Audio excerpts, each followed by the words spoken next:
Bienvenue à ce rendez-vous avec les films de l'abbé Maurice Proulx. Aujourd'hui, je vous présente 3 films. D'abord, on retourne dans le comté de Papineau avec le député Roméo Lorrain. Vous vous souvenez, à notre émission précédente, on a assisté au banquet du député Lorrain, en fait, qui fêtait son 25e anniversaire de vie politique. En 1960, on l'a fêté à Buckingham.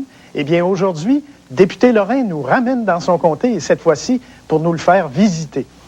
Un deuxième film va nous amener à Lévis pour le 25e anniversaire de la Fédération des caisses populaires de Québec. C'est un congrès qui va réunir beaucoup de monde, du Québec d'abord, bien sûr, mais aussi de 6 pays européens. Et notre troisième film, c'est sur le sport. L'abbé Proulx, c'est un sportif, c'est un gars de plein air. On le voit régulièrement dans ses films. Et là, il va nous amener en ski. Et en ski au nord de Québec, plus précisément au Lac-Beauport, à Valcartier et au Mont-Sainte-Anne. Je vous en reparle dans quelques instants. Notre premier film de l'abbé Proulx aujourd'hui porte sur le ski. La région de Québec est l'endroit au monde où il neige le plus. Bon an, mal an, il tombe 4 mètres de neige, soit plus de 13 pieds. Et c'est exactement pour ça qu'on est allé placer un peu au nord de Québec de grands centres de ski. Et aujourd'hui, justement, l'abbé Proulx nous amène en ski au Lac-Beauport, à Valcartier, au Mont-Sainte-Anne. Vous allez voir que ça a changé. Ça a passablement changé par rapport à aujourd'hui. Les monts de pente ne sont plus les mêmes, mais les jeunes, tout autant que les vieux, sont aussi habiles qu'aujourd'hui. Et remarquez en passant ces images du Mont-Sainte-Anne qui ont été tournées avant sa mise en valeur durant les années 60. On montait à pied à l'époque. C'est un fort beau film de l'abbé Proulx, un film bien fait. D'ailleurs, il a gagné une mention honorable au Canadian Film Award en 1952. C'est un film touristique, commandé par l'Office de publicité du Québec, et les chaînes de télé américaines l'ont largement diffusé. On estime que près de 40 millions d'Américains l'ont vu sur leur poste de télévision favori aux États-Unis. Tourné en 1952, on regarde le film Ski à Québec. C'est l'hiver à Québec.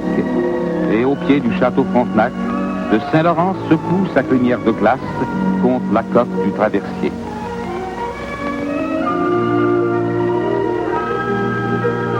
Au bout de la terrasse longeant le château, la saison blanche a ramené les joyeuses glissades qui piquent le nez et cristallisent des éclats de rire.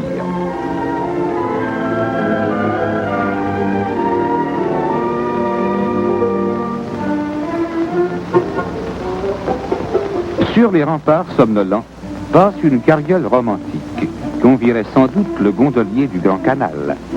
Mais la neige franchit les murs, l'enthousiasme la suit vers la montagne proche. Et vive le ski!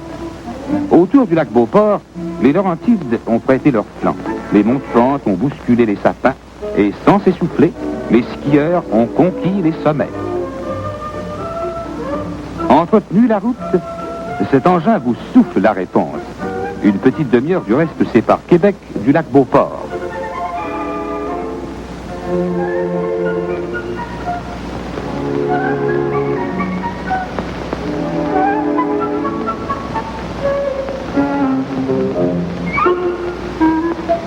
Les 3 règles principales du ski sont mettre un pied devant l'autre, apprendre à tomber avec grâce et ramasser un sourire à chaque chute. À 4 ans, Alex a dépassé ce stage élémentaire.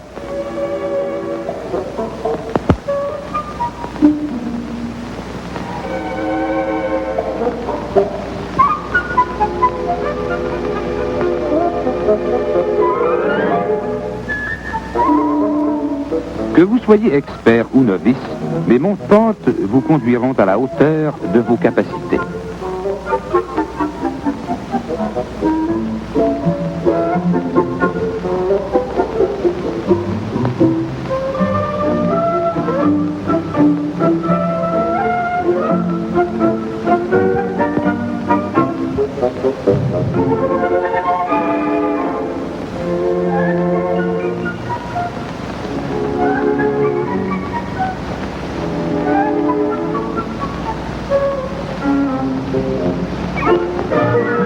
Partout et à tout âge, la galanterie est à sa place.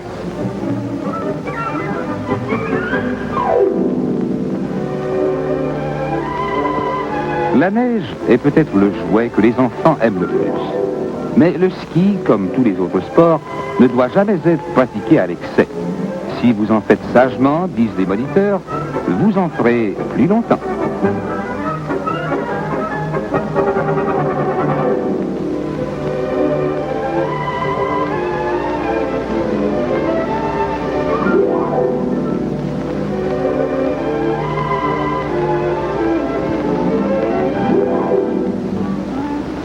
Alex, qui a conquis les pentes molles, trouve excellente la recette de sa mère pour en grimper le plus raide.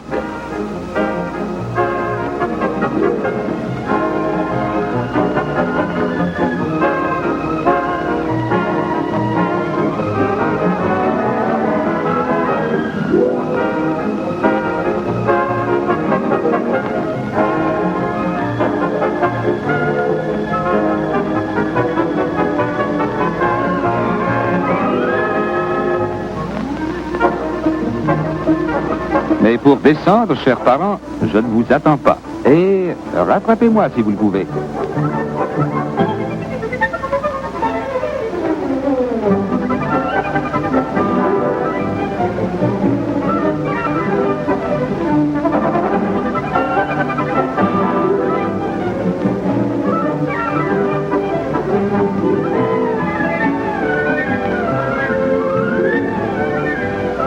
Vous mendiez, hein? Mais vous ne savez pas, hein? Allez donc à l'école de Fritz Loosli. Ses professeurs sont les meilleurs amis des débutants. L'auberge des monts fait face au tremplin et aux descentes rapides du mont Saint-Castin.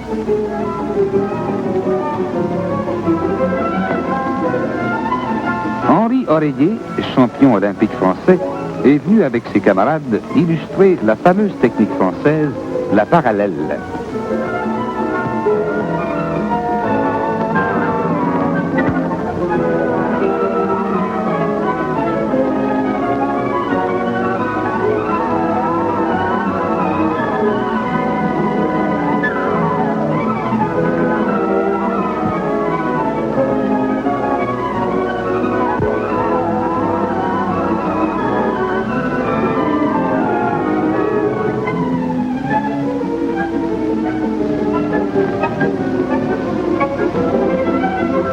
Les skieurs québécois leur ont répondu que cette technique leur convenait vraiment bien. Pour ceux qui, dans la neige, ne portent pas autre chose que des couvre-chaussures, pour vous qui êtes assis devant cet écran, les plus beaux skis sont ceux qui sautent. Alors, messieurs, sautons.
Alex n'était pas seul au concours de saut.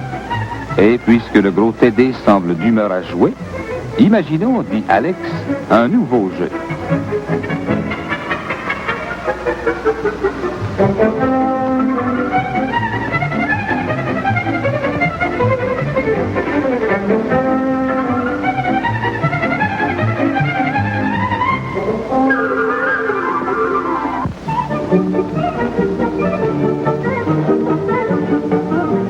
À quelques 20 milles de Québec, Valcartier offre aux skieurs son vaste amphithéâtre.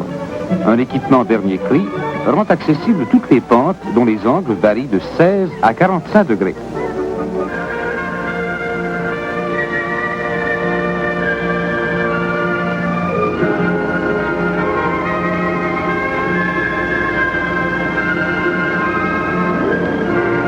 Valcartier est au nord-ouest de Québec. Le mont Sainte-Anne, au nord-est, à une trentaine de milles. Comme une blanche décoration, le mont Sainte-Anne arbore la plus longue et la plus haute pente de l'est du Canada.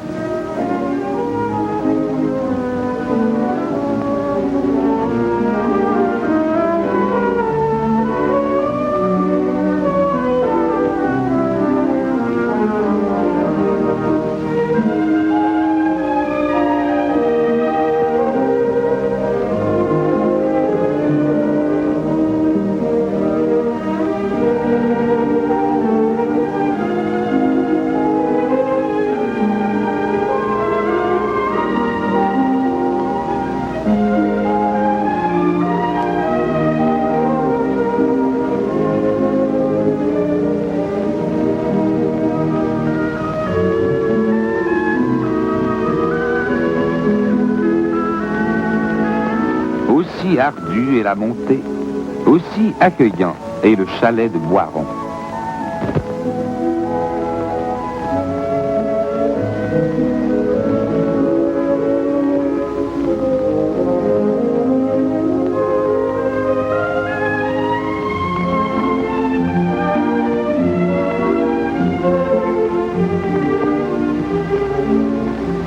La montagne n'est pas ingrate et la descente éblouissante récompense la longue escalade.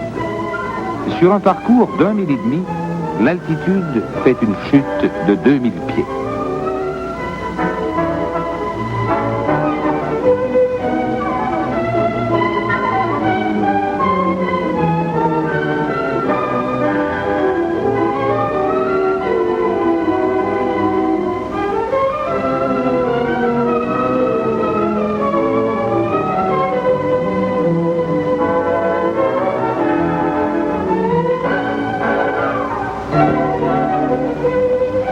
Pour descendre, le notaire Bourgard a sa propre formule.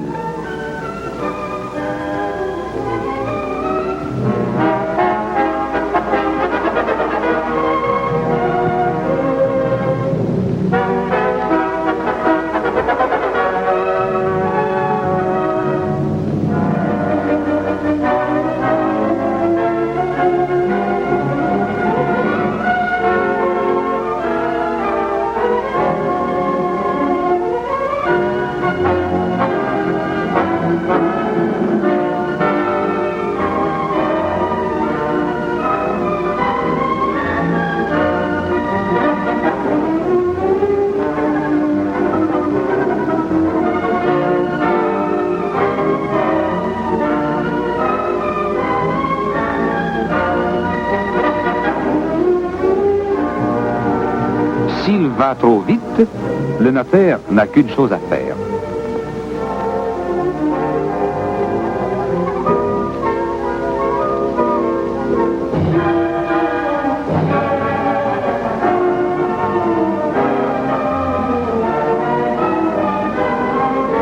À 76 ans, l'intrépide fonce à la poursuite de la jeunesse.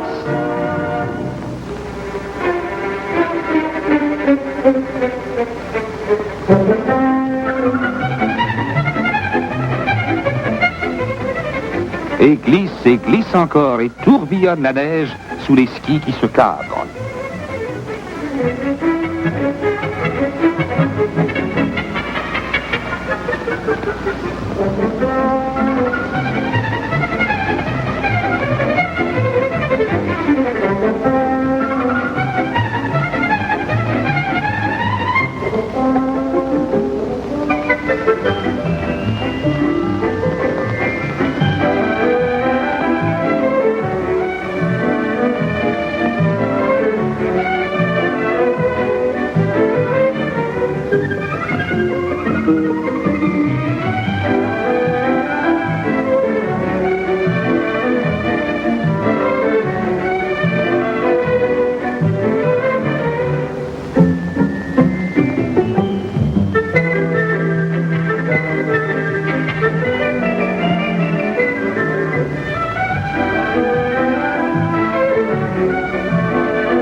les beaux paysages que l'on décroche en délaissant les hauteurs.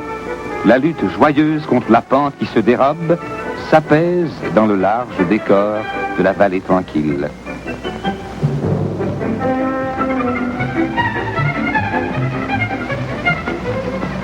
À la fin de l'après-midi, Alex en a plein les jambes. Tout à l'heure, la neige, peut-être, se laissera tomber sur les rides que les skieurs laissent à la montagne. Alex ne la verra pas. Il dormira jusqu'au prochain soleil, car la journée sera belle demain pour faire du ski à Québec. Ce comté de Papineau. Gatineau, la ville la plus populeuse et la plus industrialisée de notre comté, s'identifie à l'industrie du bois de pulpe. Sa population est un exemple de civisme et fait de Gatineau une puissance économique en plein essor. De son hôtel de ville moderne, le conseil municipal dirige les destinées de la ville avec le concours des industriels, des contribuables et du député. Je suis fier de dire que j'ai fait ma large part pour que l'organisation religieuse, scolaire et administrative de Gatineau soit graduellement complétée. Dans les nombreuses écoles spacieuses, claires, de dévoués professeurs dispensent aux enfants les bienfaits de l'éducation. La population de Gatineau leur en est reconnaissante, à eux et à tous les membres de son distingué clergé. Elle n'oublie pas non plus les commissaires d'école, dont un président compte 26 ans de service.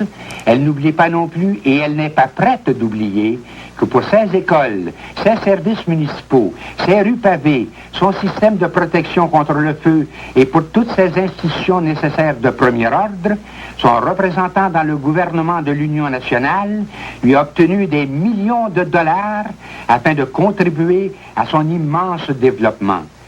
Des gens courageux, des gens dignes, reconnaissants, se rappelleront toutes ces belles réalisations le 22 juin prochain, quand ils accompliront leur devoir de citoyens.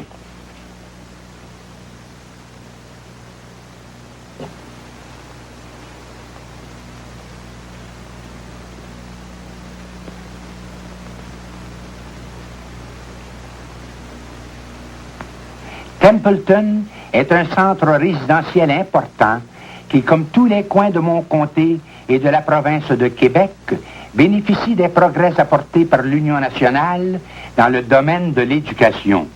Bien desservi par de bonnes routes d'asphalte, l'école Saint-Jude, le couvent et l'école Labelle et les autres n'ont rien à envier à aucune construction de même importance. Bientôt, une nouvelle école et un système d'aqueduc et d'égouts s'ajouteront aux travaux déjà complétés. Après le pont Boyce et le terrain de stationnement devant l'église, des travaux de voirie et d'asphalte sont prévus. Les œuvres des terrains de jeu et les pompiers volontaires ont reçu une aide méritée. Bien chers amis de Templeton et de Templeton Est, vous et vos enfants furent, je crois, bien traités.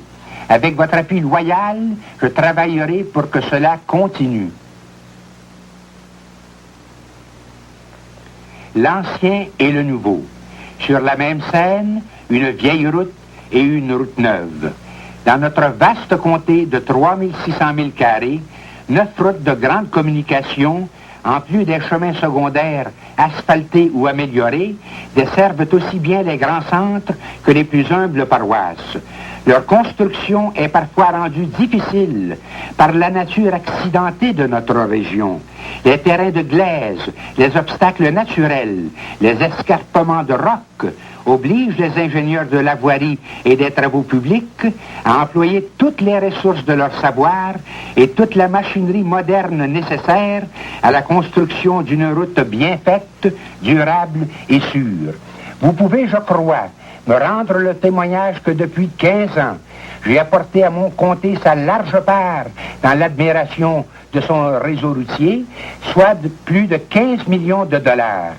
Beaucoup a été fait, beaucoup reste à faire sans doute. Pour parachever l'œuvre commencée, n'oubliez jamais que le passé est le meilleur garant de l'avenir. À vous tous, mes chers amis de Perkins, je dis ceci. Regardez votre joli centre touristique, blotti entre les montagnes, entourés de lacs renommés. Regardez autour de vous la magnifique école, le terrain de jeu, la salle paroissiale et les routes et les ponts, et dites-vous que votre loyauté à mon égard a toujours été bien placée.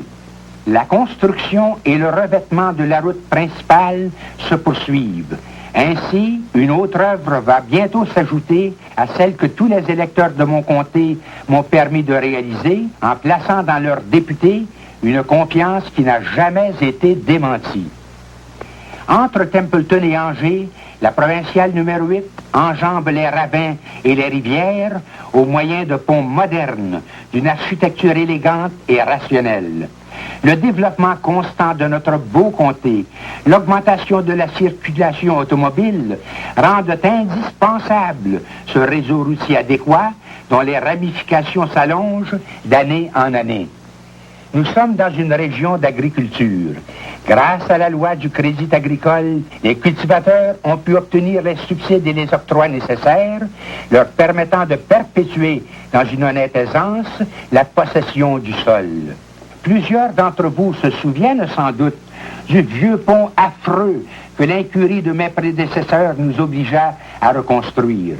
Cette région qui un jour a pu paraître pauvre et isolée est aujourd'hui un centre agricole prospère, relié par la route à tous les coins du comté. Dites-moi franchement, mes bons amis, croyez-vous que nos adversaires y soient pour quelque chose? Quand je vois l'un après l'autre ces centres urbains, ces villages accueillants, où l'on respire la joie de vivre, je ne peux m'empêcher d'évoquer le triste spectacle qu'offrait notre comté il n'y a pas si longtemps. Dans 25 ans, vous et moi, nous l'avons transformé, embelli, enrichi, tant sur le plan matériel, avec un programme complet de construction et de services publics, que sur le plan humain, avec l'éducation et les bénéfices sociaux, les lois sociales de toutes sortes. Dans ce vaste comté où la nature multiplie les endroits enchanteurs, comme ce magnifique lac des plages, nous avons édifié ensemble, nous avons accompli une grande et belle œuvre ensemble. À côté de la colonisation et de l'agriculture, il y a place chez nous, dans notre belle campagne, pour des centres de villégiature. Il y a place pour une industrie touristique plus développée. Et le jour n'est peut-être pas éloigné où le comté de Papineau deviendra, par ses beautés naturelles et l'hospitalité proverbiale de ses habitants, l'un des principaux comtés touristiques de notre belle province. L'esprit qui anime la population du comté de Papineau est grand. Je ne citerai en exemple que le courage admirable, la persévérance et la foi profonde des paroissiens de Lac-des-Plages qui, avec leurs dévoués pasteurs, ont reconstruit 2 fois dans 3 ans le presbytère et l'église ravagés par les flammes. Triomphant de l'épreuve, Saint-André du Lac-des-Plages a relancé plus haut encore vers le ciel la supplique de son clocher.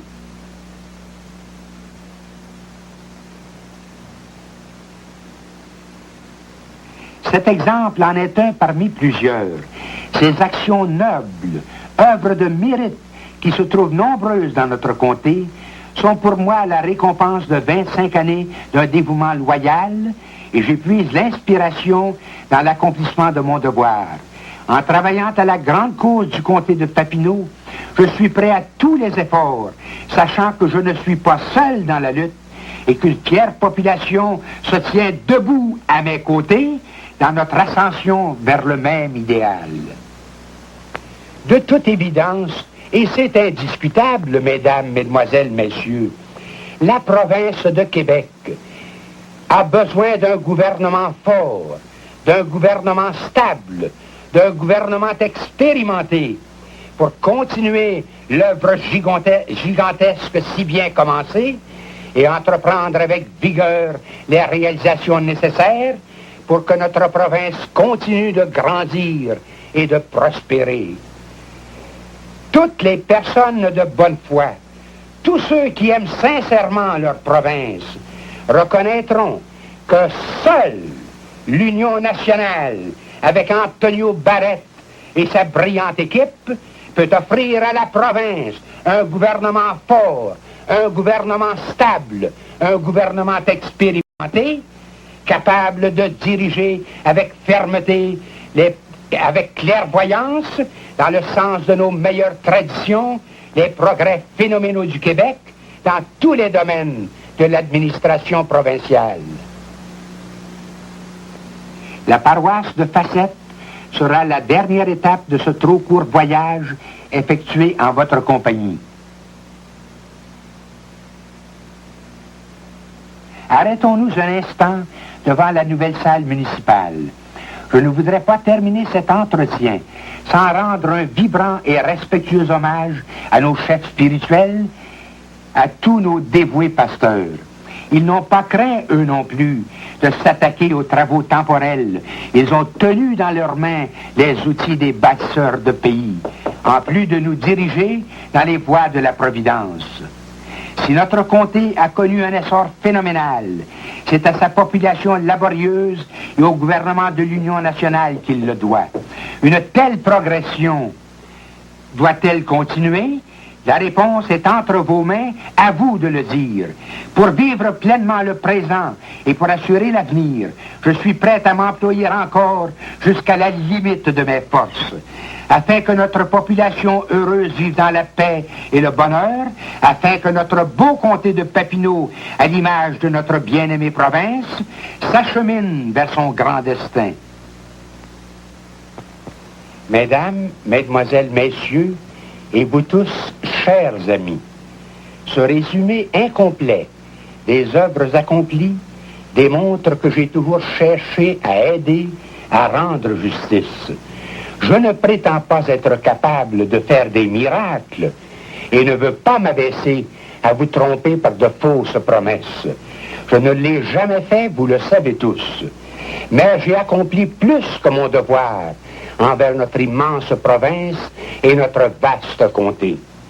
Ce sera bientôt à votre tour de parler par l'auguste signe de la croix qu'est le vote.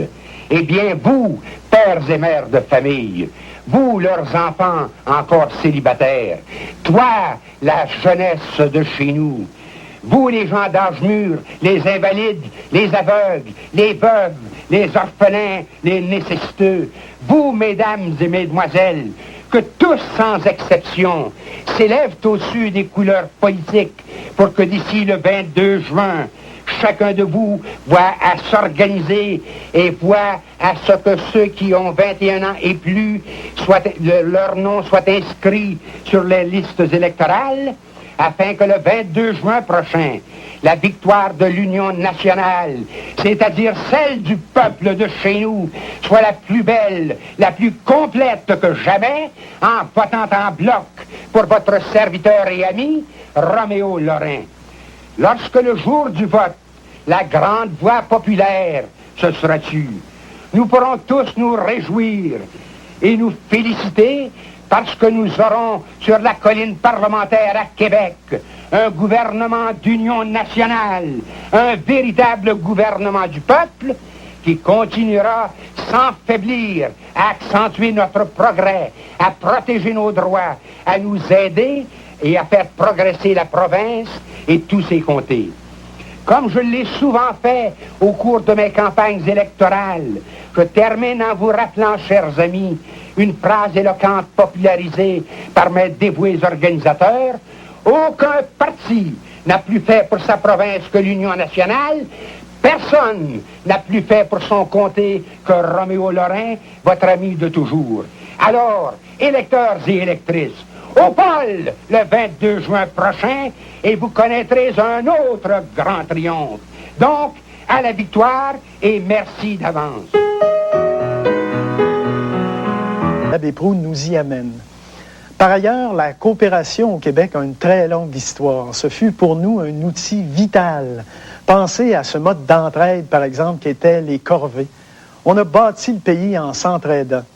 Et pour se donner un pouvoir économique, on a créé les caisses populaires. Nous voici à Lévis en 1957 pour la réunion annuelle de la Fédération internationale du Crédit populaire. De nombreux pays étrangers y sont représentés. La France, la Hollande, la Belgique, la Suisse, l'Italie et la Turquie. 3 jours à discuter de l'inflation, du crédit à la consommation, de l'épargne et du budget familial. L'abbé Proulx y était présent. On regarde donc les moments les plus significatifs de ce congrès. Ces grandes fêtes ce soir à Lévis, puisque nous avons l'honneur de recevoir dans nos murs les membres du Congrès international du Crédit populaire et en même temps nos sociétaires de caisse populaire qui viennent fêter les 25 ans de fondation de la Fédération des caisses populaires de Québec. Nous sommes heureux de vous adresser notre meilleur accueil, chers délégués européens, vous qui venez constater chez nous ce que nous avons fait de l'enseignement que M. Desjardins est allé chercher chez vous. En effet, avant d'organiser sa première coopérative d'épargne et de crédit, M. le commandeur Desjardins s'est adressé en Angleterre à Wolfe, en Italie à Luzzatti, en France à Durand. Et ce soir, nous sommes heureux de saluer ce fidèle descendant de Luzzatti, M. Fantini, puis de saluer aussi M. Montfajon, un autre descendant des pionniers de cette œuvre en France, un autre fils de Durand. Le thème de notre congrès pourrait être traité dans toutes les parties du monde. C'est un thème international en ce moment. Nous voulons d'abord traiter de l'inflation. Le crédit viendra en second lieu et nous étudierons les effets du crédit, si le crédit peut être bon et parfois aussi nuisible. En troisième lieu, nous parlerons de l'épargne comme moyen de remédier à cette situation anormale de l'inflation et de crédit exagéré. Et enfin, comme la stabilité d'un pays repose, croyons-nous, sur la stabilité familiale, nous étudierons le budget familial. Toutes ces considérations nous ont fait adopter le motto du Congrès, penser avant de dépenser.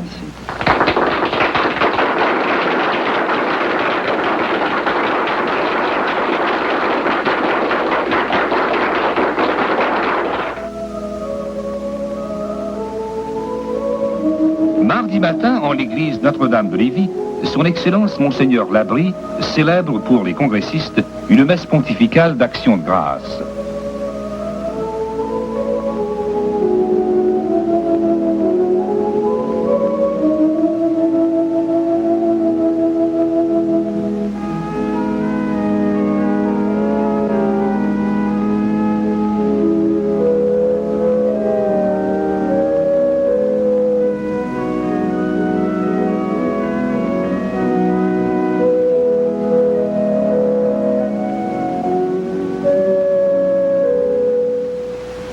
Monsieur l'abbé Émile Turmel, secrétaire de la Fédération des caisses populaires Desjardins depuis sa fondation en 1932, prononce le sermon sur la charité chrétienne, l'amour du prochain et la paix sociale.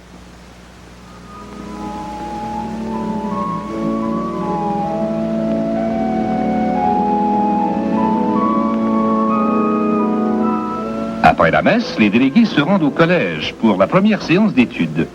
Et pendant 2 jours, ils participeront aux séances d'études du Congrès, ayant pour thème l'inflation des prix, le crédit à la consommation, l'épargne et le budget familial. L'inflation est un de ces phénomènes qui illustrent le mieux la faiblesse de l'individu et de la famille en face d'une conjoncture économique défavorable. D'où la nécessité d'une coordination efficace des efforts de tous pour atteindre, dans notre monde moderne, un maximum de bien-être.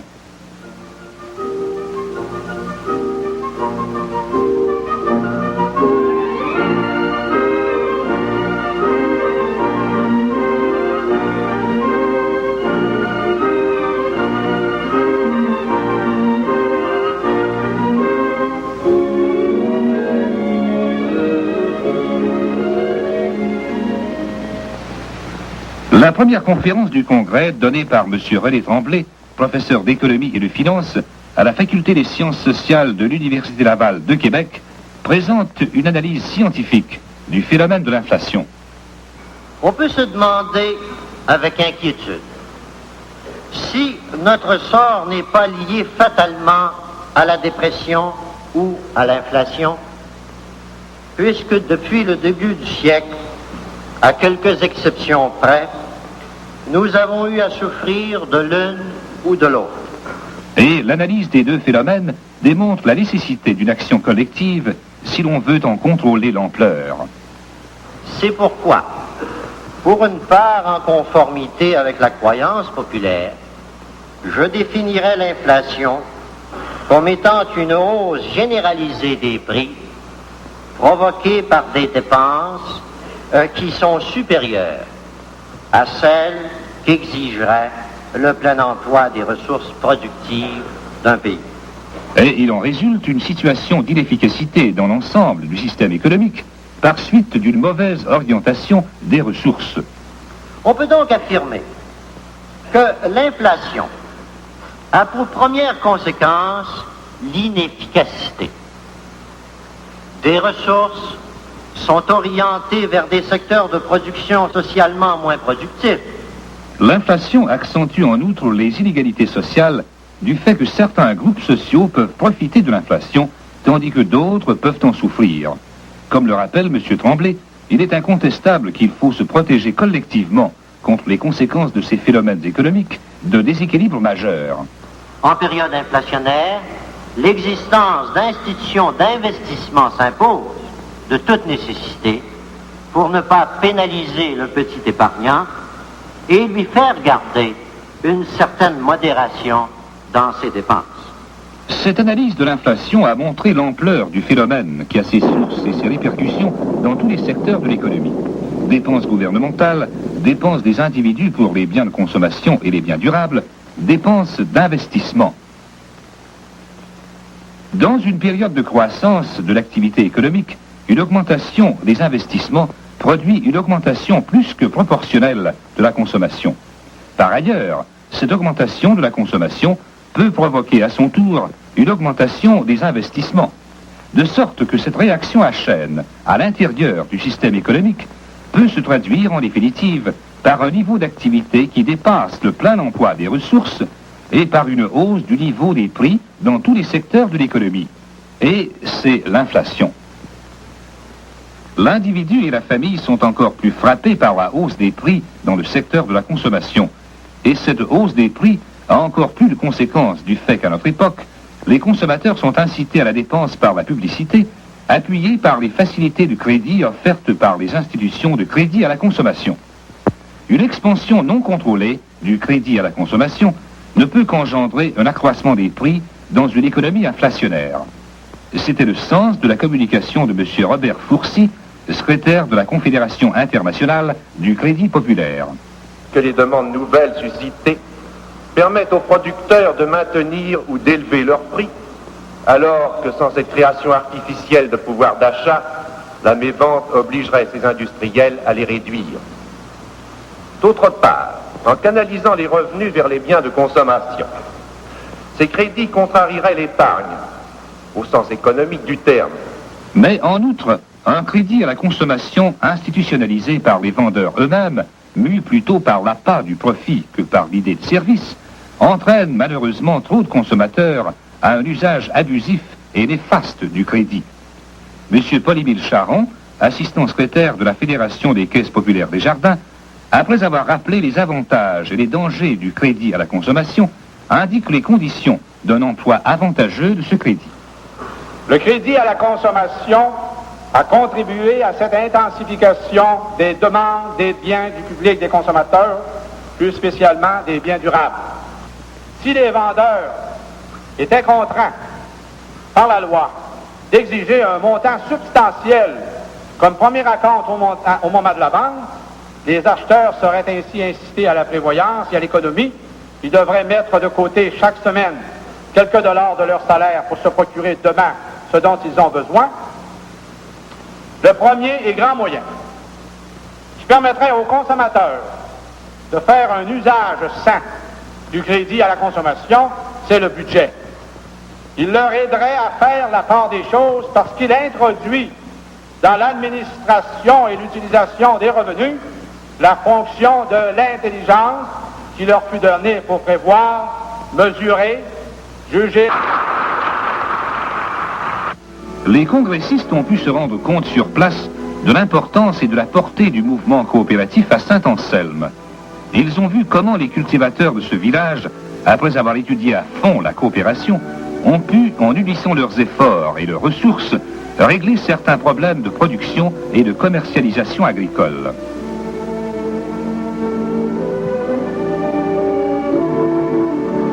Les érables qui ornent la rue principale du village ont donné occasion au sénateur Vaillancourt de montrer aux délégués européens comment les Canadiens procèdent pour recueillir la fameuse eau d'érable. Signalons que la plupart des producteurs de sirop d'érable de Saint-Anselme sont membres de la Société coopérative des producteurs de sucre d'érable du Québec, dont le gérant est nul autre que le sénateur Vaillancourt, initiateur de ce mouvement coopératif il y a plus de 25 ans. Que les gens de Saint-Anselme participent à l'activité de leur coopérative provinciale n'a rien d'étonnant, puisque leurs coopératives locales ont un chiffre d'opération annuel excédant 15 millions de dollars, représentent un actif de 1,5 million et font la mise en marché de 75% des produits de ferme de la localité. On n'y compte pas moins de 9 organisations coopératives. La Caisse populaire, un magasin général, une boulangerie, un poste d'abattage de volailles, un couvoir, une société coopérative agricole, une coopérative d'habitation, une mutuelle incendie et 2 syndicats coopératifs d'utilisation et de réparation de machines agricoles. Les congressistes ont eu l'occasion de voir ces différents établissements. Au hasard de la visite s'est produite la rencontre émouvante du plus vieux citoyen de Saint-Anselme et de M. Louis Tardy, délégué français âgé de plus de 80 ans.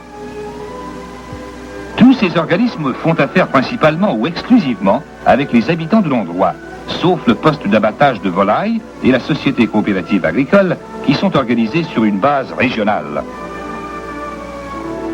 À cause de l'appui financier qu'elle leur procure, la Caisse populaire est véritablement à la base du succès de ces coopératives.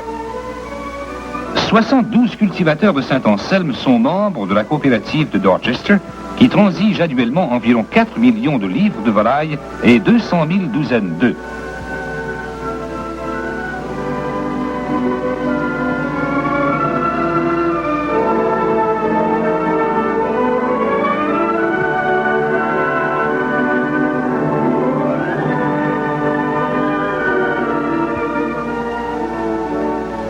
Après ce magnifique contact avec des réalisations concrètes du mouvement coopératif dans un village de notre province, tous étaient conviés à Québec. Le congrès était couronné au château Frontenac par une réunion au cours de laquelle on a pu entendre et voir l'enthousiasme de tous.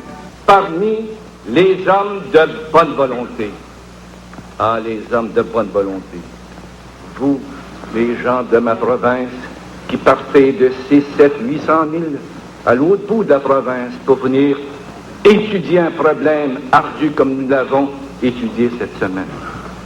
Vous, membres du Crédit populaire qui traversez les mers pour venir voir ce que nous faisions ici, quelle admiration!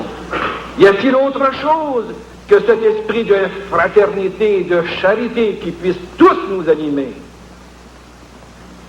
que ce but de vouloir se faire du bien les uns les autres et de répandre de par le monde un autre esprit que celui de l'orgueil et de la domination, celui de l'entraide.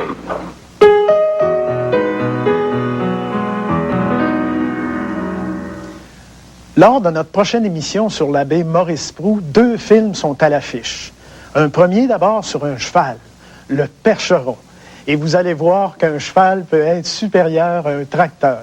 L'autre va porter sur une des grandes régions du Québec, le Saguenay et le Lac-Saint-Jean. D'ailleurs, c'est un des films les plus populaires de l'abbé Proulx. Près de 1 500 000 spectateurs ont vu et apprécié ce film. Je vous le présente à notre prochaine émission.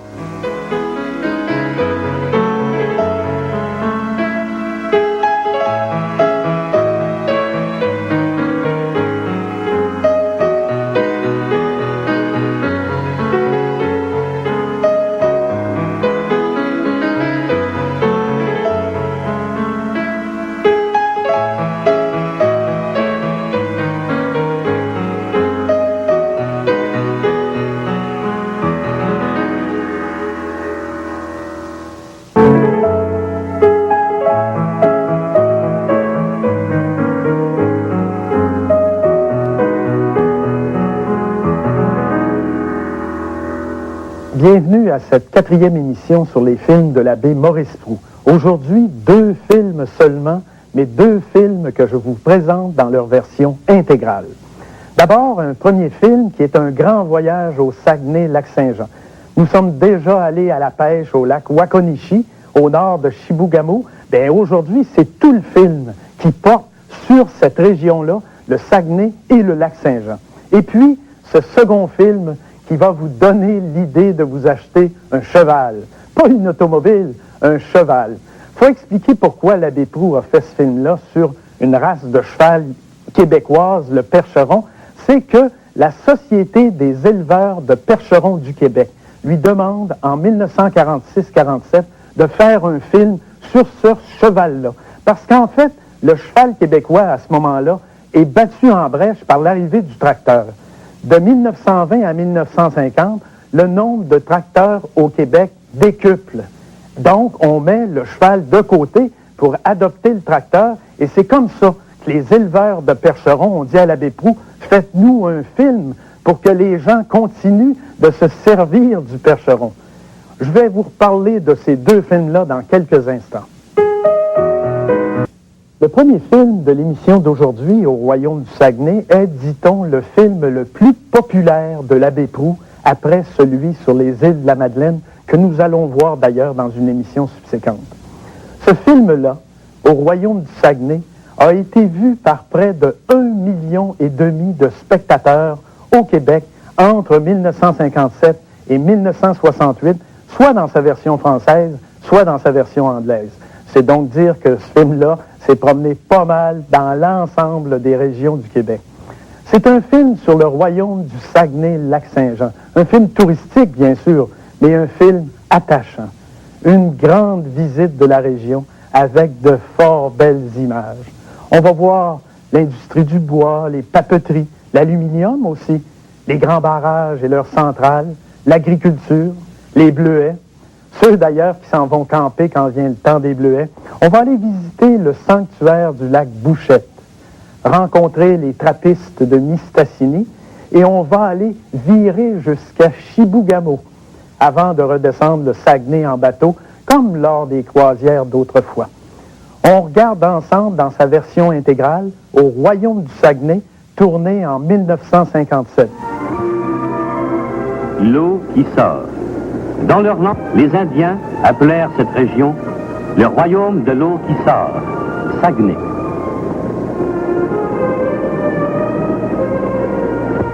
Auréolé de rivières, le bassin du lac Saint-Jean constitue le plus grand réservoir du monde.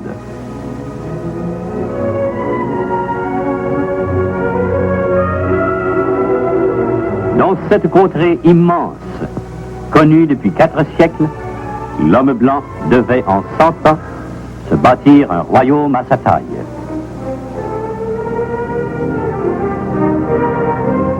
En l'an 1600, Pierre Chauvin construit à Tadoussac la première maison canadienne. Mais on n'alla pas plus loin. Domaine du roi, réservé pour la traite des pelleteries, le Saguenay demeure un pays fermé, n'accueillant que les traiteurs et les missionnaires. C'est un missionnaire, le père Jean de Camp, qui découvre le lac Saint-Jean en allant secourir des Indiens malades. L'épopée apostolique des Jésuites et plus tard des prêtres séculiers devait durer 3 siècles. Suivit une époque héroïque, la colonisation. Un jour, la Société des 21 obtint un contrat pour couper 60 000 billots de pain. Et dans les clairières neuves, les bûcherons se firent colons. C'était en 1838. 4 ans après, ils étaient 3000. Le curé Hébert mène d'autres équipes à l'assaut de la vallée du lac Saint-Jean. 3 siècles après la venue de Jacques Cartier, les portes du royaume du Saguenay étaient définitivement ouvertes. Plus tard, la vie simple des agriculteurs du Saguenay inspirait le roman de Maria Chapdelaine. À Péribonka, un modeste musée garde le souvenir de l'héroïne du célèbre roman de Louis Hémon.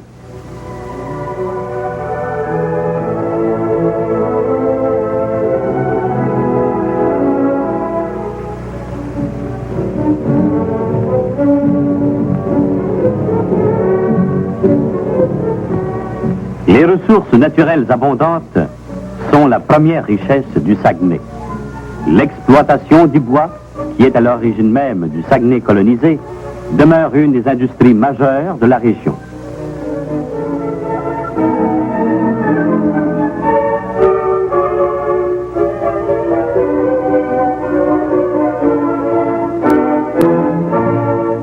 La forêt donne à l'homme sa maison, sa ville, et silencieusement se renouvelle.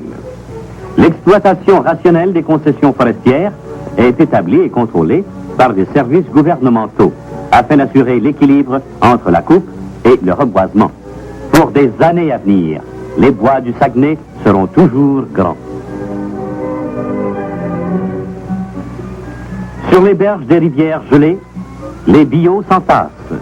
Tout l'hiver, les hommes et leurs machines animeront le silence de la forêt.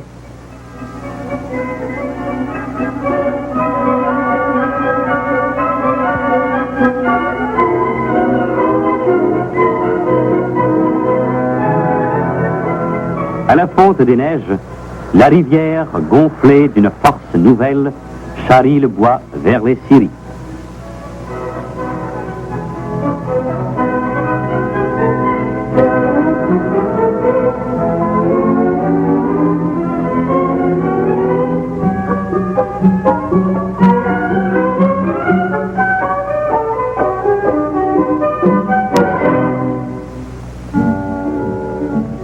Au bûcheron succède un personnage de légende, le draveur. La machine a pu rendre son travail plus efficace, mais le draveur d'aujourd'hui est de la même trempe que les ancêtres dont il aime se rappeler les exploits. Il sait encore danser sur les billes flottantes, dompter les rapides. Il dynamite les embâcles.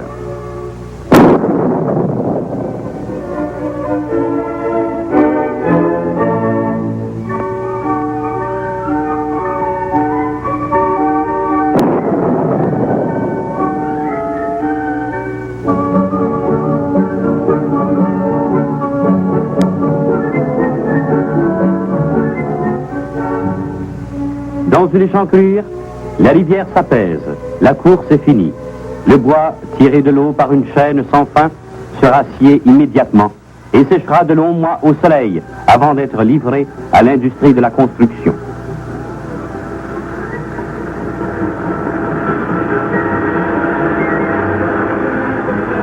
Les grandes étendues de conifères fournissent chaque année 9 millions de pieds, mesure de planches, de bois de sciage. Du bûcheron au menuisier, la forêt fait vivre plusieurs milliers d'hommes, alimente nombre d'industries progressives.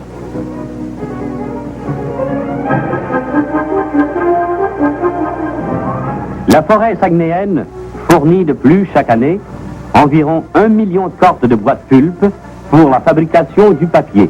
Là encore, l'eau joue un rôle de première importance comme moyen de transport. Livrés au courant des rivières, dont le niveau est contrôlé par des barrages, glissant dans les dalles longues souvent de plusieurs milles, les billots dévalent jusqu'aux usines. L'industrie du papier a été le premier mouvement d'industrialisation au Saguenay et demeure un secteur vital de son économie. Séduits par les richesses naturelles de la région, des hommes d'action dont le souvenir se perpétue fondèrent successivement 8 papeteries importantes. L'entreprise était d'envergure. Près des nouvelles usines, des villes s'édifièrent. Ainsi naquit Dolbeau, sur les bords de la rivière Mistassini. À la même époque, l'énorme usine de Riverbend ouvrait ses portes et le village de Saint-Joseph-d'Alma devenait une ville importante et un centre commercial. Bagotville doit son développement et Port-Alfred sa naissance à l'industrie du bois. Mais en plus de son usine, Port-Alfred se classe au 3e rang parmi les ports canadiens. Riche en forêts et en cours d'eau, le royaume du Saguenay contribue puissamment à faire du Canada le grand producteur mondial de papier journal. Le Saguenay, plutôt fleuve que rivière, coule dans une succession de fjords majestueux. C'est la grande artère économique de la région. Les navires qui descendent son cours transportent les produits variés des nombreuses industries. Ceux qui leur montent apportent la bauxite de la Guyane anglaise. Tant que l'hiver n'a pas bloqué la navigation, l'activité est intense sur les quais de Port-Alfred. Accessible aux océaniques et possédant un énorme potentiel d'énergie hydroélectrique, la région était l'endroit idéal pour recevoir l'industrie de l'aluminium.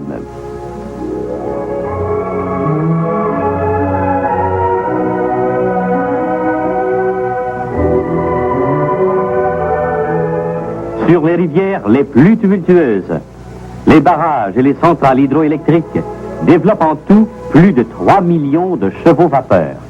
Cette force incroyable, déjà au service des industries existantes, pourra encore être accrue au bénéfice de nouvelles entreprises.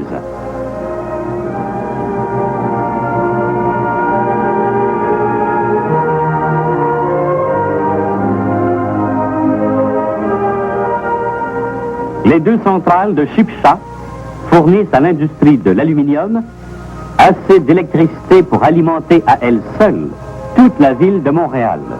Malgré tout, un Saguenay enthousiaste ne craint pas d'affirmer qu'il reste encore suffisamment de potentiel pour tout simplement faire virer l'univers.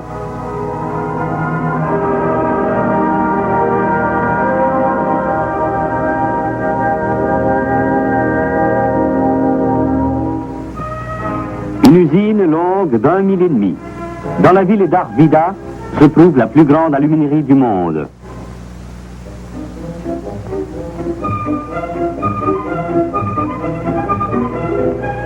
La bauxite, venue de Port-Alfred par chemin de fer, contient un oxyde métallique, l'alumine.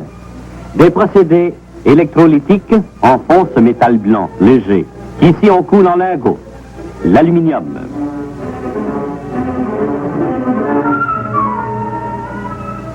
L'aluminium est aujourd'hui universellement employé. À lui seul, le Canada fournit près du quart de la production mondiale. L'usine d'Arvida y est sûrement pour quelque chose, sa production quotidienne pouvant atteindre 2 millions de livres d'aluminium en lingots, soit plus de 600 millions de livres par année.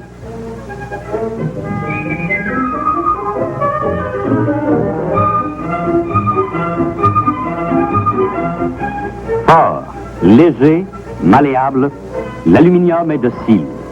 On le presse en feuilles minces comme du papier, on l'étire sans fin au laminoir.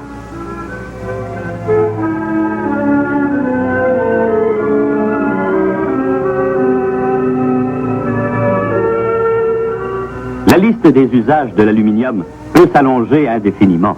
Il est dans toutes les cuisines et probablement, messieurs, dans vos poches.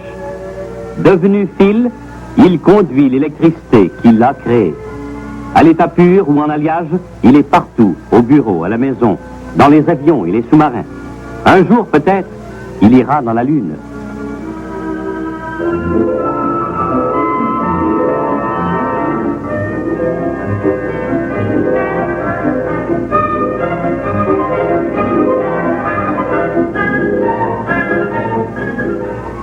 Il existe au monde un pont d'aluminium, un seul. C'est évidemment celui d'Arvida.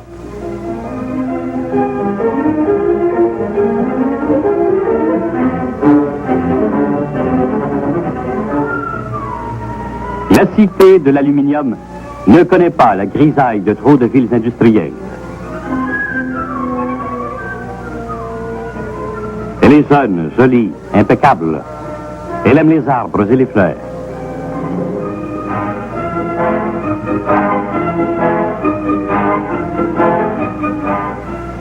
En plus de ses forêts et de ses ressources hydroélectriques, à côté de ses grandes industries et de ses centres urbains, le Saguenay possède une autre richesse, la terre.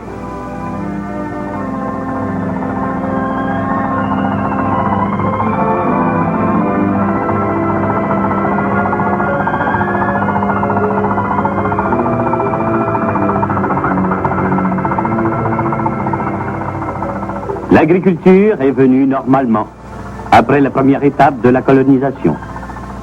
L'exploitation agricole est à base de cultures mixtes et d'industries laitières. Les produits laitiers, et principalement les fromages du lac Saint-Jean, sont renommés. Comme toutes les autres industries, l'agriculture porte la marque d'une région en plein essor économique. Elle est moderne dans son outillage et son organisation. Les pépinières du gouvernement provincial s'emploient à reboiser la forêt pour les générations futures.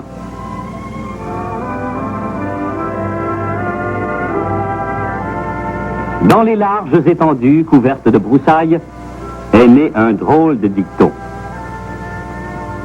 3 pour une tarte. Tant sont plantureux les célèbres bleuets du lac Saint-Jean.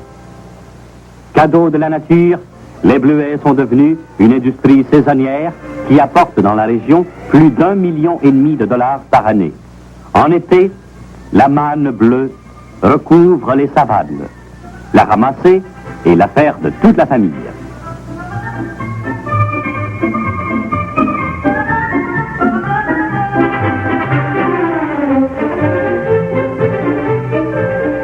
Quand la cueillette de la journée est rassemblée, les bleuets sont passés au crible sur le champ pour les séparer des petites feuilles et des brindilles.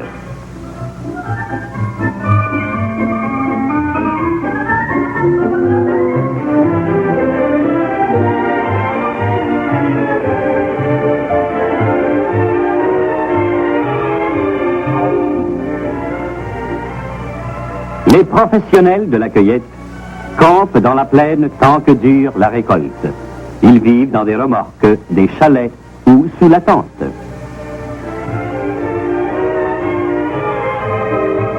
Bientôt, un camion fera sa tournée et transportera les caissettes au centre d'expédition.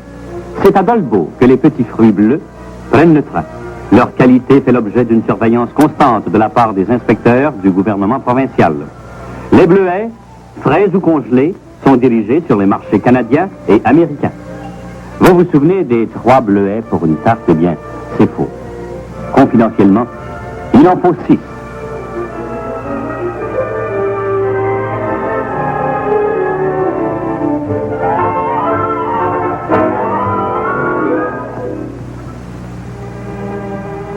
Le sanctuaire du lac Bouchette, loin des sifflets d'usines et du bruit des cités, se présente comme une oasis de prière et de recueillement.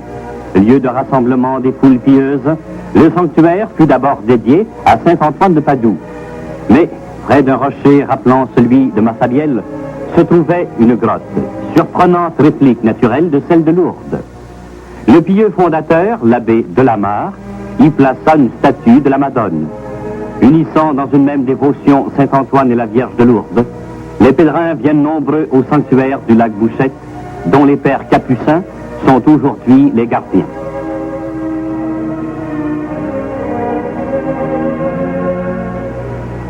Sainte-Anne de Chicoutimi est un autre lieu de pèlerinage. Chaque année, de grandioses cérémonies religieuses s'y déroulent en l'honneur de Sainte-Anne, patronne du Saguenay.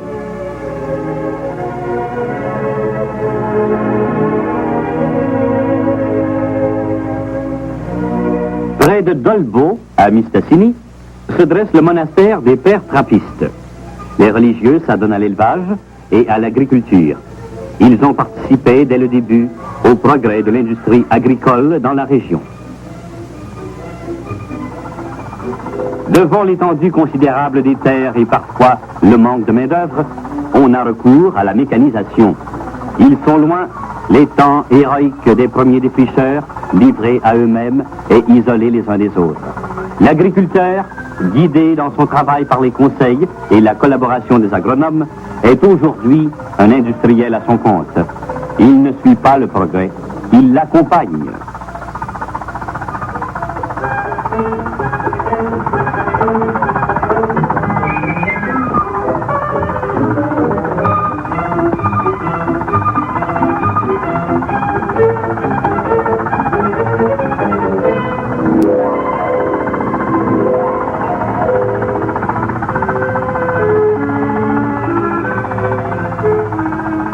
Le Saguenay compte près de 5000 fermes.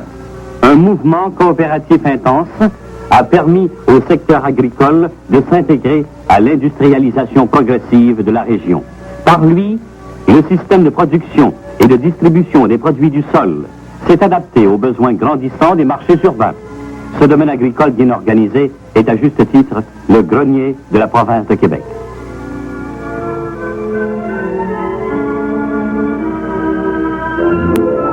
Roberval, qui vient d'avoir 100 ans, est le centre commercial et administratif de cette région agricole. Situé sur les bords du lac Saint-Jean, Roberval est aussi une base d'aviation qui relie aux centres habités le nord du Saguenay. L'avion s'est avéré indispensable dans le développement minier de Chibougamau. La route et le chemin de fer desservent aujourd'hui la nouvelle ville minière, mais elle doit ses débuts au pont aérien. Venant de Chibougamau, l'avion assure la liaison avec Saint-Félicien. Comme beaucoup d'autres, la ville de Saint-Félicien est construite près d'une rivière, car privée de route, les premiers colons s'établissaient de préférence près des voies naturelles de communication. Ici, une rivière au nom sonore, la Chamanchouane, est navigable sur une 50aine de milles.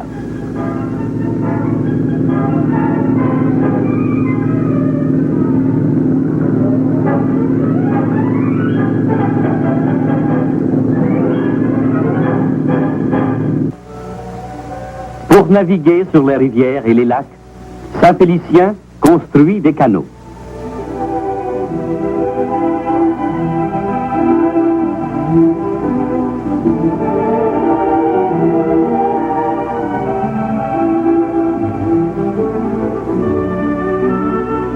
Il en a enligné celui-là des pinces de canaux. Des petits 14 pieds pour les prospecteurs et pour les balades au clair de lune, jusqu'au gros canot carré de l'arrière qui peut transporter tout un campement. Le canot de cèdre, recouvert de toile, est très léger. Du canot d'écorce indien, il a gardé deux qualités, la souplesse et le silence.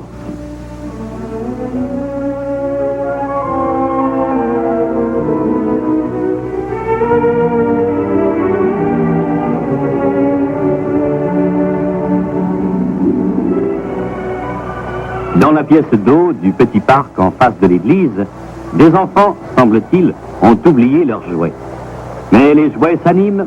Un petit truc et beaucoup de travail pour la joie étonnée des jeunes de tout âge.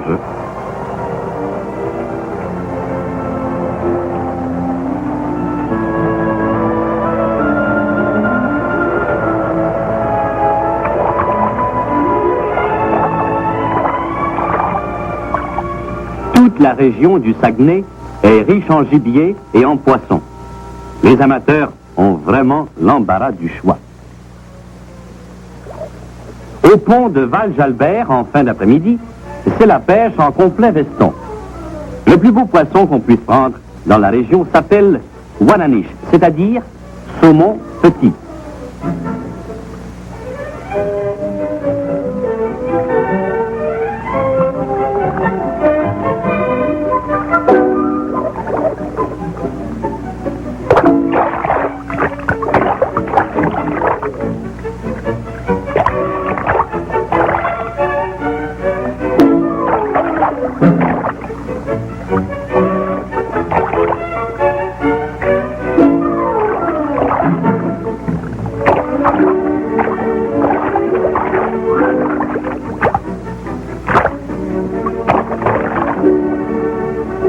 La Wananiche est un saumon qui vit en eau douce. C'est bon hors de l'eau. Sa ruse et sa vaillance lui ont valu la réputation du poisson le plus combatif des eaux intérieures.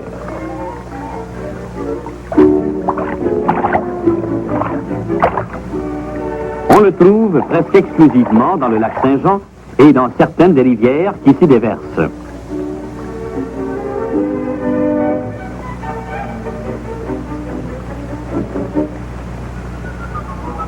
Si un amateur de pêche parle avec enthousiasme du royaume du Saguenay, il y a sûrement une Wananiche dans son récit. Ou bien une truite.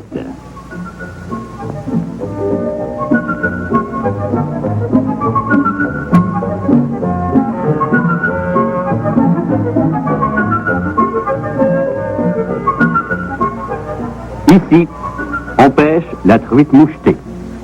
L'espèce en est commune, mais ce qui est moins commun, c'est la taille impressionnante qu'atteignent les truites mouchetées de certains lacs du Nord.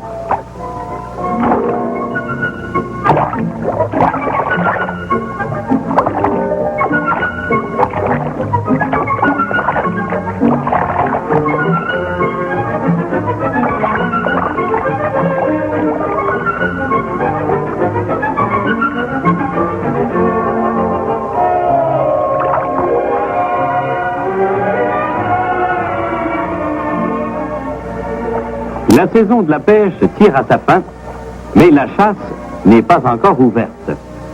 L'orignal est maître dans son domaine. Les hommes qui lancent une mouche au bout d'une petite ficelle sont d'une race qui ne craint pas.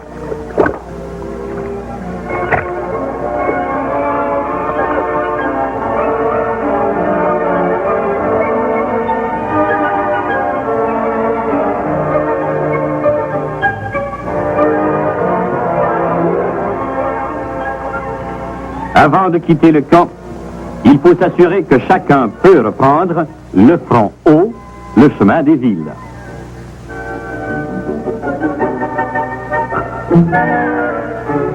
Quand on vient de Québec, le chemin des villes et de toute la région du lac Saint-Jean, c'est le boulevard Talbot qui traverse le parc provincial des Laurentides. La barrière franchie, Chicoutimi n'est pas loin.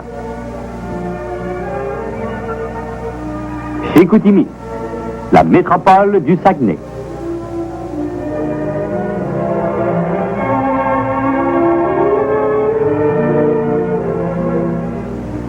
Chicoutimi est fier de son histoire. Ici sont passés les découvreurs, les missionnaires, les bâtisseurs de pays. Sise à la tête de la rivière Saguenay, Chicoutimi est une ville commerciale et administrative. Sur les coteaux s'étagent les quartiers résidentiels. Fondée en 1842, Chicoutimi doit son expansion première à l'industrie du bois. La route et le chemin de fer en firent le centre de distribution des produits de la région.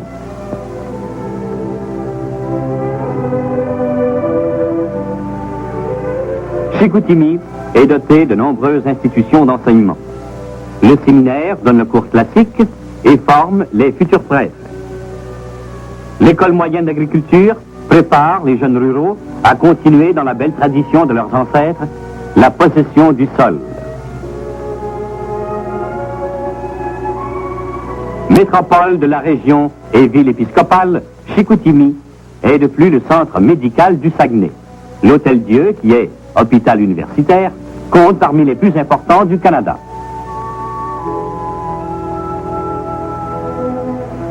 Le vaste édifice moderne, construit sur un plateau, à vue sur la rivière. C'est à Chicoutimi que les navires s'arrêtent et font demi-tour. En langage indien, Chicoutimi veut dire « là où finit l'eau profonde ».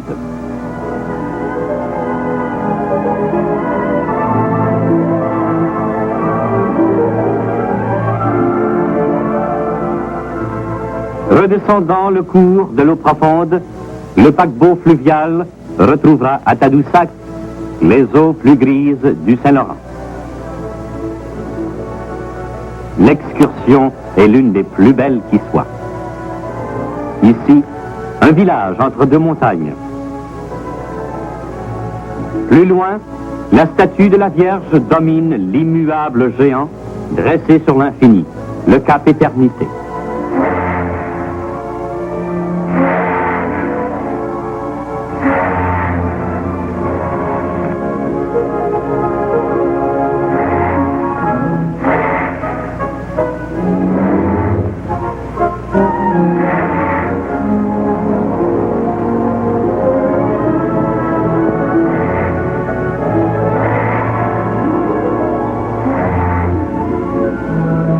À mesure qu'elle approche de son estuaire, la merveilleuse artère du Saguenay va en se rétrécissant et sa profondeur diminue.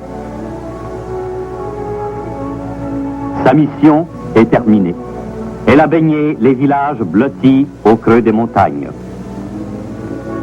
Elle a donné sa force aux turbines, monté la bauxite, descendu l'aluminium et le bois, et l'a conduit les visiteurs épris de sa beauté, jusqu'au Saint-Laurent, et l'a servi son royaume. À la rencontre des eaux, historique point de départ de l'épopée saguenéenne, Tadoussac.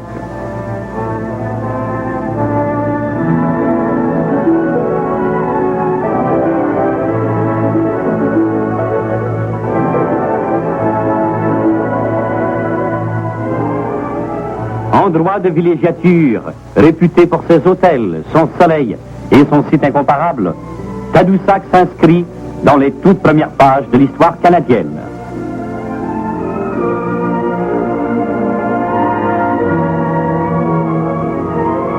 C'est la porte de ce Saguenay merveilleux, de ce royaume du Saguenay, dont les habitants peuvent dire fièrement, en un siècle, notre labeur a fait un pays.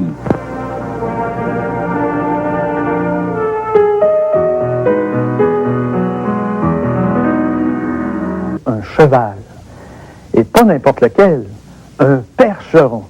Aujourd'hui, l'abbé Maurice Proulx se lance dans l'apologie du cheval sur la machine. Et il n'y a pas meilleur cheval que le percheron.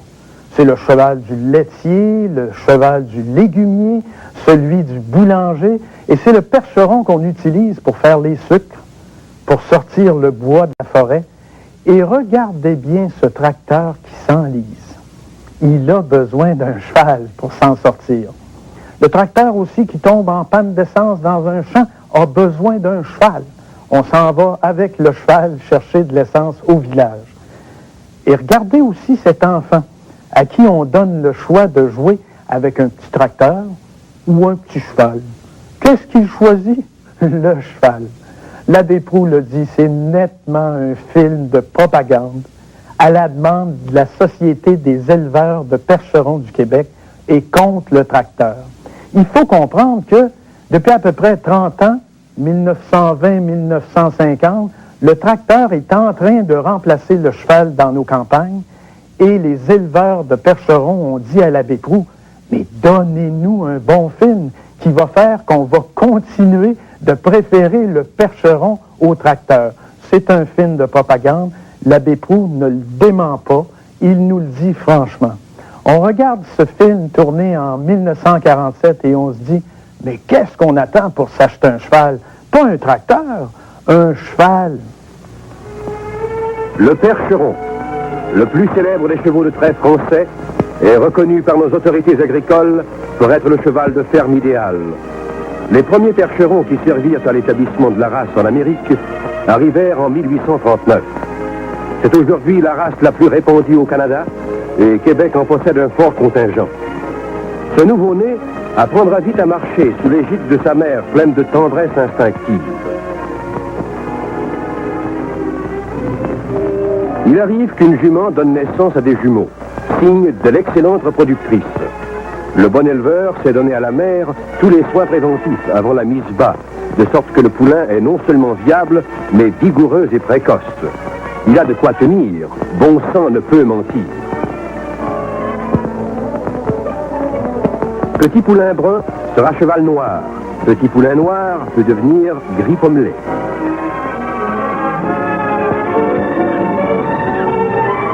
Examinons un peu l'apparence du percheron. C'est un cheval de haute taille, massif, alliant la vivacité et l'énergie à une grande force et beaucoup d'endurance. C'est un cheval de très lourd, à la fois vif et alerte. En outre d'être une bête élégante, le percheron est apte à tirer une bonne charge à une allure rapide et se prête bien à tous les travaux. Son port léger est un indice de vitalité. Toutes ces qualités se reflètent dans sa tête, aux lignes fortes et fières. Un front large et plat, les oreilles pointues, pas trop grandes, et d'une mobilité toute gracieuse. Les yeux grands, éveillés, bien sortis.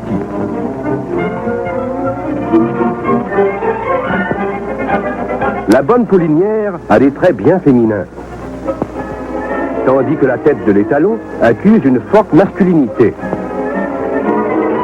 Il possède une encolure de moyenne longueur. Le connaisseur apprécie très vite la longueur de cou recherchée, un coup d'œil lui suffit. Le cou doit être gracieusement arqué, très musclé et s'adaptant bien à l'épaule. L'épaule sera inclinée de 45 degrés, sinon le cheval portera la tête basse. Une tête haute démontre plus d'intelligence. La poitrine sera ample et profonde de haut en bas. Le garrot sera haut et saillant, plus il est long, plus le dos est court. La largeur et la profondeur du corps sont des indices de capacité digestive, conséquemment d'endurance. La croupe sera large, arrondie, fortement musclée, le rein droit et solide, l'arrière-train épais et puissant, un dos court et de rigueur. On tolère qu'il soit un peu encellé, mais jamais trop long. Il faut aussi un flanc court et bien rempli, avec des côtes longues et bien arquées. En outre d'avoir un tronc massif, le percheron doit être bas sur pattes et trapu. Les membres seront relativement courts, nerveux, bien musclés et d'aplomb. Les articulations d'une bonne grosseur. À remarquer la position parfaitement droite des pattes antérieures. Les sabots seront suffisamment larges et d'aplomb. De même, les jarrets bien orientés sont des qualités essentielles. Le dicton des éleveurs « pas de pied, pas de cheval » est baroque, mais très vrai. Le sabot du percheron a la texture résistante du pied de la mule, qualité qu'on ne retrouve guère chez les autres races de très lourds.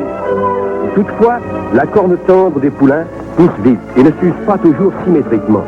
Des tricoises, une rainette, une râpe et un peu d'adresse sont tout ce qu'il faut pour corriger ce défaut d'aplomb.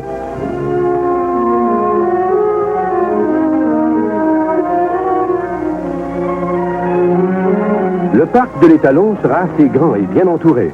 Pour être en bon état, l'étalon a besoin d'exercice. Il en prend au pâturage, où on peut le laisser courir librement. Certains éleveurs les attellent à une voiture d'exercice, ou bien les font travailler un peu. De toute manière, l'étalon a besoin d'une gymnastique intelligemment imposée. Dans les parcs d'élevage, un revêtement de planches prévient les accidents. Les poulinières et les poulains bénéficient du grand air 12 mois par année. Vous comprendrez maintenant la légitime fierté de l'éleveur qui présente une bête si magnifique à l'acheteur éventuel. L'origine orientale du percheron se révèle à son tempérament actif. C'est à ce mélange de sang chaud et de sang froid qu'on attribue cette forte taille unie à cette vigueur et à cette agilité qui le caractérise nettement. Aux journées chevalines organisées ici et là dans le Québec, le percheron brille au premier rang. Ces manifestations évoquent l'imagerie du Moyen-Âge, représentant les tournois de chevaliers et de preux montés sur leurs valeureux palefrois. Bien étriés et brossés, décorés de rubans et de fleurs, la crinière et la queue tressées, les sabots frottés comme des souliers vernis, les fières bêtes endossent l'orgueil de leur propriétaire. Si ces soins n'ajoutent rien à la valeur du cheval, ils dénotent tout de même le souci et le goût de l'éleveur, et il est difficile aux juges de les ignorer.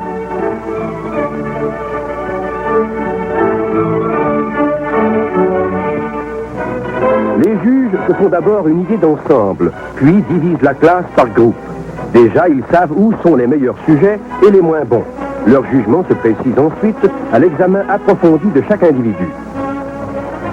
On peut être sûr que pas un défaut ne leur échappe et que le champion mérite son titre.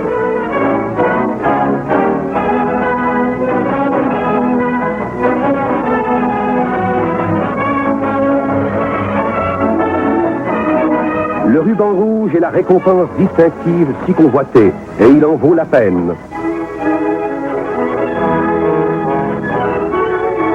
La contribution qu'apportent aux journées chevalines les Gentlemen Farmers est très appréciée des éleveurs.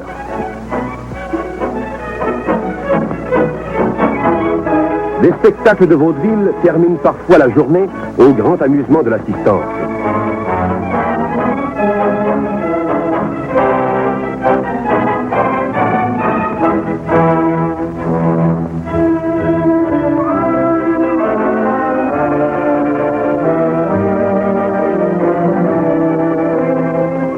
Chaque année, depuis 1917, il se tient une exposition régionale de chevaux de trait à Sainte-Anne-de-la-Pocatière. Les meilleurs éleveurs y prennent part et le Percheron y a toujours tenu la première place.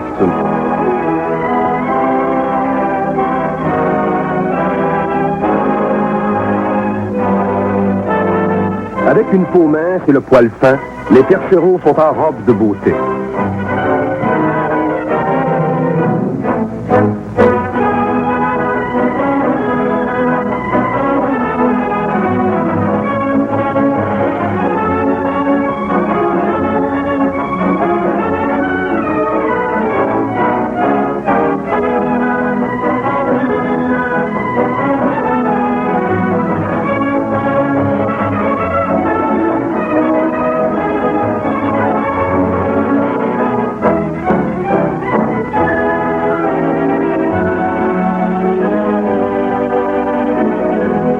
A remarquer que le Percheron est de mœurs très douces.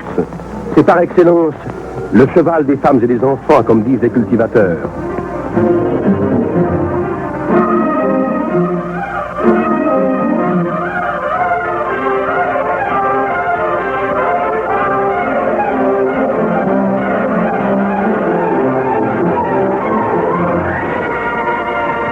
C'est à la grande exposition provinciale de Québec que le Percheron paraît avec le plus d'éclat. Les merveilleux champions de chaque district s'y font une concurrence très serrée, d'où la valeur prestigieuse attachée au premier prix.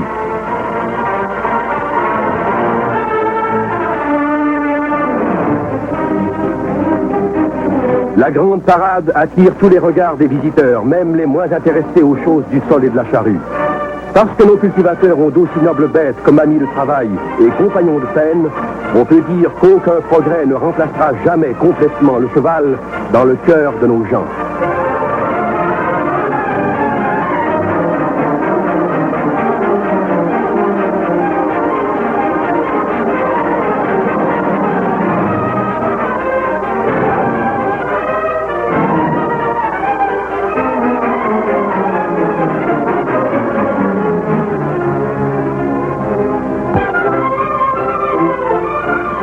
Ce jeune éleveur a gagné la coupe. Et il y a, pas loin, un papa qui est fier de son fils. Il se souvient bien du premier cheval qu'il a eu entre les mains, du plaisir qu'il a ressenti à le maîtriser, à l'élever. Plaisir humain, vieux comme le monde. La meilleure façon d'inculquer l'amour du cheval aux jeunes, c'est de leur apprendre à le mieux connaître, de leur enseigner quelles sont les qualités qui nous le rendent précieux. Les concours d'appréciation sont une excellente école.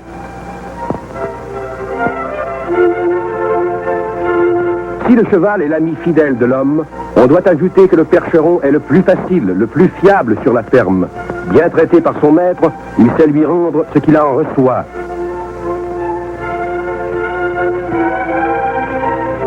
Le petit citadin, mon Dieu, n'a qu'un petit cheval de bois. Encore, c'est le plus vivant de ses jouets. Après papa et maman, c'est le petit cheval qu'il aimera bien.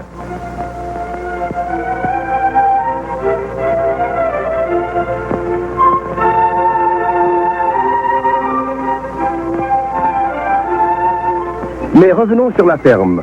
Avec un bon attelage, le cultivateur s'en va au champ sans inquiétude. Les labours se font comme par enchantement avec une bonne paire de percherons, tirant droit la charrue, fournissant allègrement le grand effort de traction nécessaire.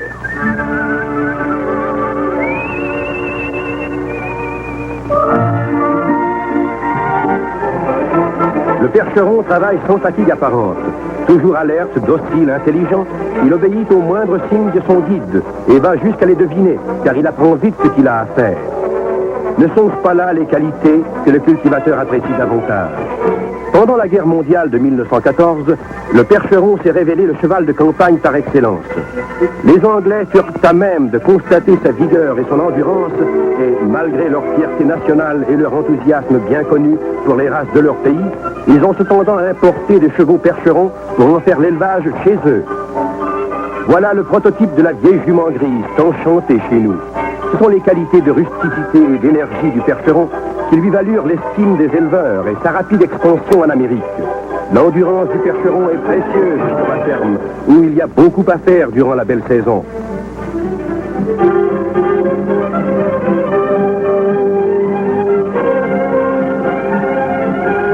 Quand un percheron, tant puissamment ses muscles, il déploie une force extraordinaire dans un effort constant, régulier, sans à-coups.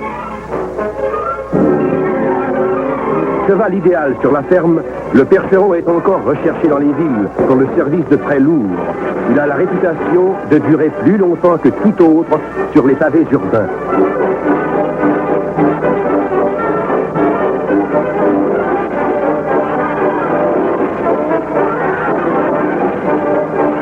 D'un tempérament docile, facile d'entretien, c'est sans contredit le meilleur cheval de transport pour le commerce. Plus d'une importante compagnie, tant aux États-Unis qu'au Canada, après avoir utilisé le camion automobile, est revenue à l'usage du cheval. Pour le distributeur de lait, il y a plus. L'homme n'a qu'un mot à dire avant de sauter de voiture pour la faire arrêter. Puis il peut marcher d'une porte à l'autre et sa charge de bouteilles le suit comme mu par une intelligence.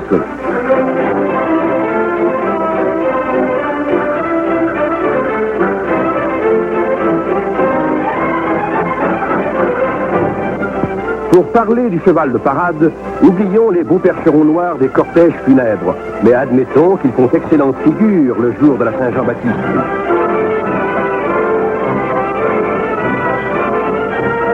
Il n'y a pas d'erreur, on ne pourra jamais se passer du cheval dans la campagne québécoise en raison de l'hiver. Tenez, parti à 6 heures du matin pour le bois, on revient dans l'après-midi lourdement chargé. Eh bien, après cette randonnée de 25 000 par un froid sibérien, ces percherons se comportent encore allègrement.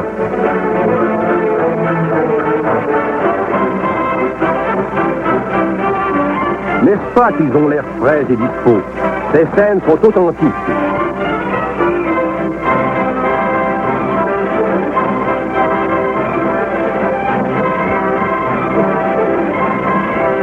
Dans la sucrerie, il faut un cheval commode. C'est même pour cela qu'on utilisait les bœufs autrefois.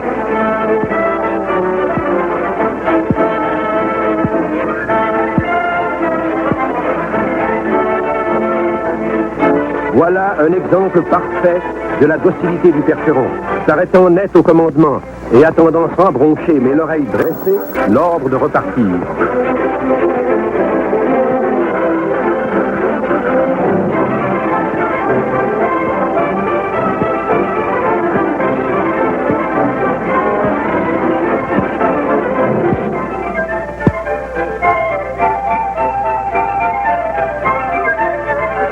Pour lui, la neige épaisse n'est pas une entrave. Toujours alerte, il ne s'énerve pas.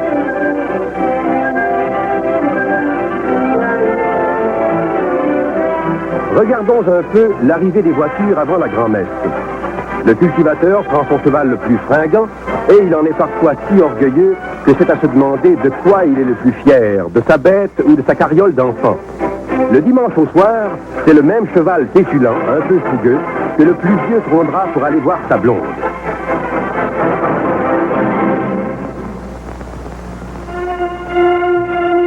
Il y avait une fois un dénommé Baptiste Lheureux. Tous ses travaux étaient bien faits et à temps. Il avait une bonne paire de chevaux.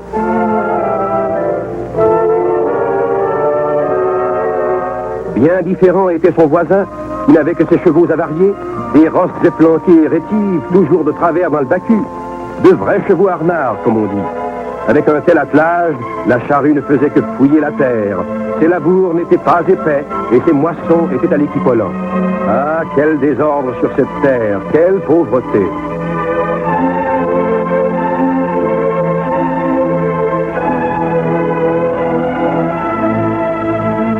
Toute cette pitié commença avec un attelage de bout de broche. 20 ans après, ça n'était pas mieux. Le pauvre homme était toujours mal attelé, mal bâti, ses instruments aratoires bons pour la ferraille et tout à la traîne. Ses fils étaient chômeurs en ville et on disait de lui dans le rang, il sera bien toujours dans la misère, puis le haria. Chez Monsieur Lheureux, l'homme d'ordre, regardez-moi ces belles percheronnes. Voilà le secret de sa réussite. En 20 ans, il a amélioré son bien. Chez lui, on sent l'honnête aisance et le bonheur.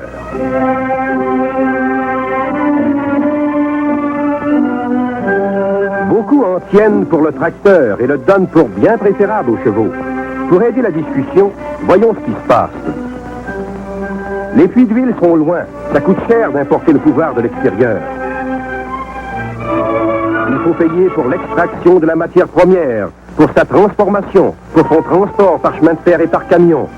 Du sous-sol à la raffinerie, de la raffinerie au centre de distribution, des distributeurs aux détaillants, voilà une exportation considérable de nos capitaux. Et puis, si les cultivateurs n'avaient pas de cheval pour aller quérir un bidon d'essence au village, son tracteur resterait en panne. Tandis que le cheval est un symbole de l'achat et de la production chez nous.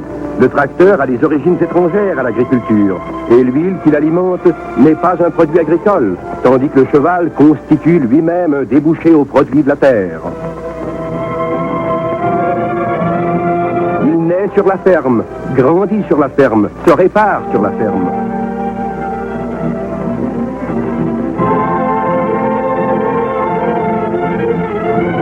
Le tracteur a du bon sans doute, mais qu'arrive-t-il quand il s'enlise ?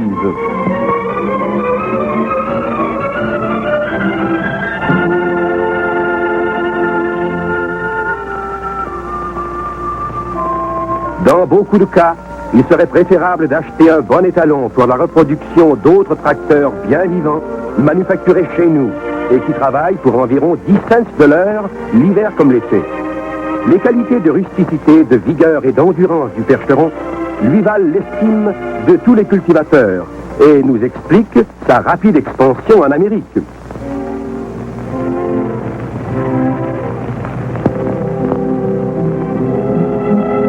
Et c'est parce que le percheron voit venir le soir sans fatigue que le cultivateur, sans se lasser, trime jusqu'à la brunante, le cœur content après une grosse journée et plein d'assurance en de profitables lendemains.